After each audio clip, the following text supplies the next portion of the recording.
Bullshit!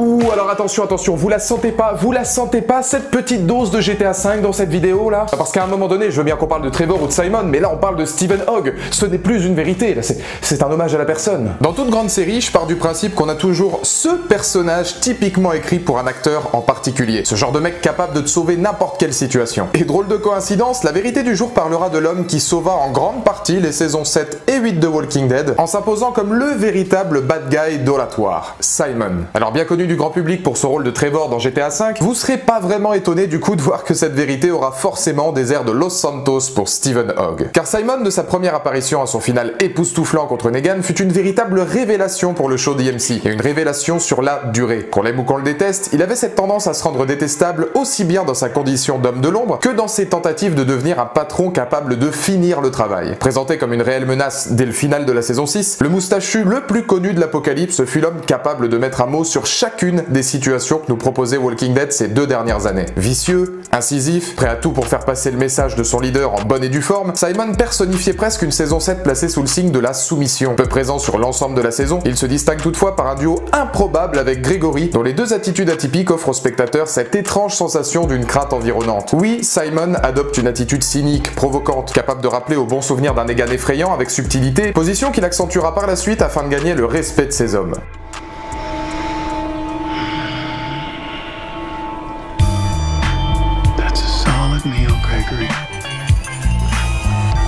Remember that for next time.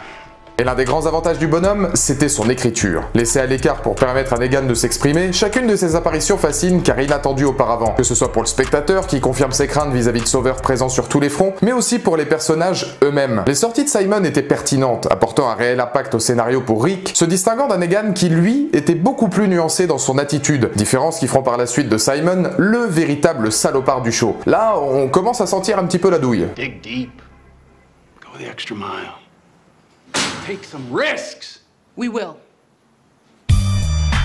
Well, we will appreciate that. Car dans une saison 8 bancale où les premiers épisodes peuvent frustrer, la défaite de Negan confirme à plusieurs de ses hommes que son laxisme n'est peut-être plus la solution. Simon y voyant vite d'ailleurs l'occasion de se distinguer. Beaucoup plus sombre, ces différends le mènent petit à petit dans un putsch visant à remplacer l'homme qui était en place chez les Sauveurs, Negan himself. Et c'est là que Stephen Hogg se dévoile par un jeu d'acteur surpassant largement les espérances. Si on ne pouvait attendre grand chose d'un personnage discret mais offrant quelques scènes cultes en saison 7, la vérité de cette vidéo est au final toute simple. Sans Simon, le dernier opus n'aurait jamais pu être aussi puissant. Car autour d'un personnage hors norme, c'est aussi l'ensemble de ses proches qui évoluaient, faisant d'un homme que l'on n'attendait pas forcément celui qui dicterait les codes des principaux protagonistes de la série. Par lui, Negan devint par exemple quelqu'un de plus humain, plus élégant, et dont on pouvait presque pardonner les actions, un chemin de croix qui sera l'identité même de cette saison 8. Dwight put lui aussi hisser son niveau de jeu pour montrer un homme plus présent, torturé, dont son duo avec Simon fut capable de perturber le spectateur, les confrontations internes faisant d'ailleurs de cette sauveur dépendance un point d'orgue du show. Profitant d'une loyauté de plus en plus difficile à garder au vu des échecs de leur leader, Simon fut capable de montrer les limites de plusieurs personnages dans leur cruauté, lui qui n'en avait aucune. Alors forcément, quand on fait la distinction, Simon, lui, il vient pas trier des lentilles, et ça commence à plaire moyennement au patron. We can't let him get away with this. You will do your job.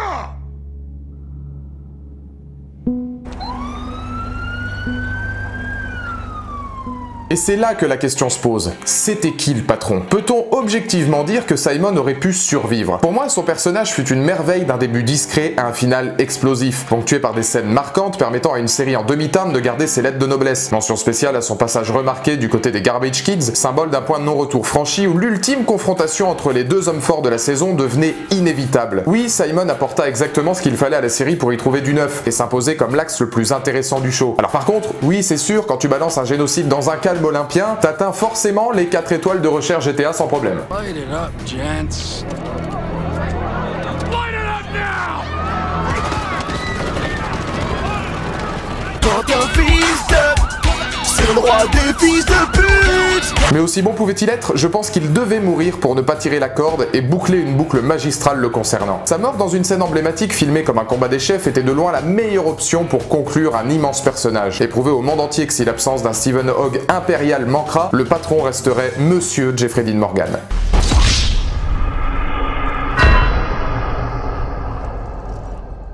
Car Simon n'est pas uniquement un personnage, c'est un moyen de montrer au spectateur tout le génie des hommes autour de lui grâce à son évolution.